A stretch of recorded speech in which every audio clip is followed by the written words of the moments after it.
So after some hectic packing and getting the car ready to go, I ended up leaving and got on the road.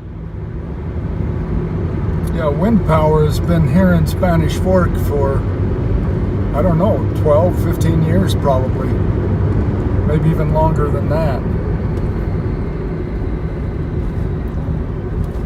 I'm not sure where the electricity for these go, but I really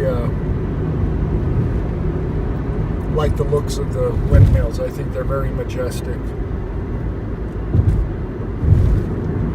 Anyway, this is the first leg of the trip. I'm headed up towards a place called Price, Utah. And a gentleman named Frank has offered to put me up on his couch or a bed. I'm not sure. It's couch surfing. So we'll see what it turns out to be. Anyway, you can see that it's kind of a overcast day. This particular highway has been pretty dangerous over the years. A lot of fatal accidents and stuff. So anyway, I'm going to turn the camera around.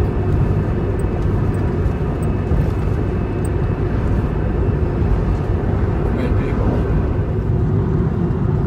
So I'm off on the first leg of my trip, like I said, and going up Spanish Fork Canyon on my way to Price, Utah.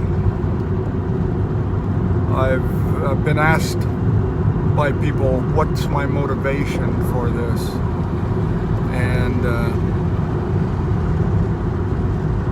there's a lot of things going on there. I guess there's this idea that I came up with. I don't know if it's true or not. It's an analogy, I guess, that has served me well, and maybe it probably has a lot to do with why I'm doing what I'm doing.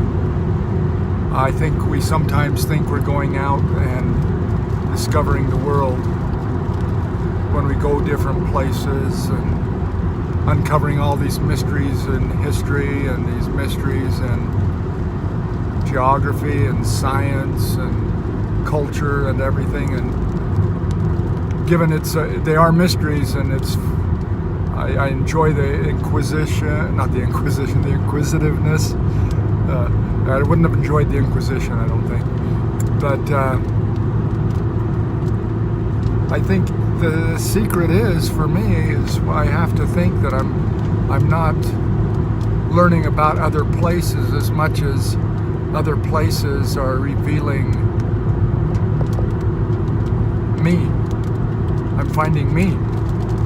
And I think that may be the case with all of us. Some places we enjoy, some places we don't enjoy. And I wonder if that sometimes isn't because those places reveal things about us that we're not quite comfortable with, that we haven't come to terms with. I don't know. Love to hear what some of you think about that.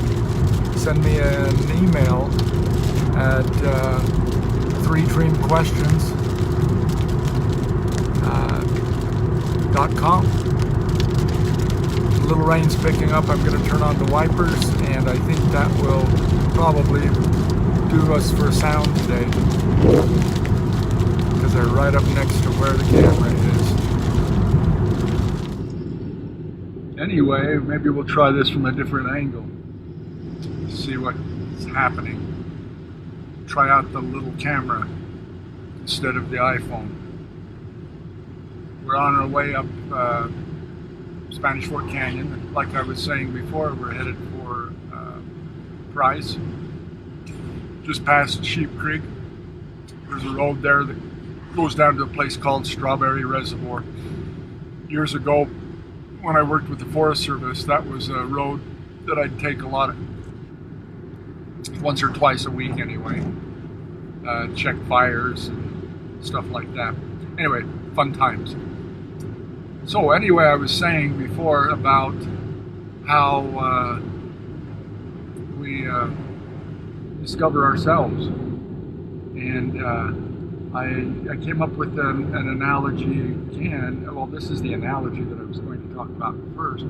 The analogy is that being born is like a pretty big experience, especially if you're, the natural birth, when you get squeezed through that keyhole and stuff. And anyway, I've compared it to a large mirror being slammed down on the pavement and being broken into myriad pieces.